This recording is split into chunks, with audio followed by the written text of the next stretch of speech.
নতুন সরকার ক্ষমতা আসার পর রীতিমতো সীমান্ত নিয়ে বড় পদক্ষেপ নিয়েছে রাজ্য সরকার এবং কেন্দ্র সরকার। ৪৫ দিনের মধ্যে বিএসএফ হাতে জমি হস্তান্তর করতে হবে, এরপর ফেন্সিডিল দিয়ে ঘেরা হবে সীমান্তবর্তী এলাকা। যে সমস্ত জায়গাগুলিতে এখনো কাঁটাতার দেওয়া নেই সেই জায়গাগুলোকে বেশিরভাগ নজর দেবে বিএসএফ। এরপর ঘিরে দেওয়া হবে গোটা ভারতের যে মানচিত্র এবং বাংলাদেশের মানচিত্রের যে অপূর্ণ জায়গা, সেই অপূর্ণ জায়গাগুলি।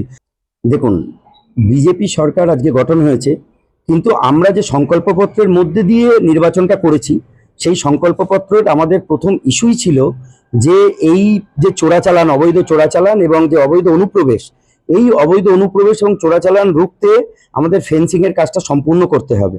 আপনারা জানেন প্রায় ২২০০ কিলোমিটার টোটাল এলাকার মধ্যে প্রায় ১৬০০ সামথিং কিছু এলাকা ফেন্সিংয়ের কাজ হয়েছে।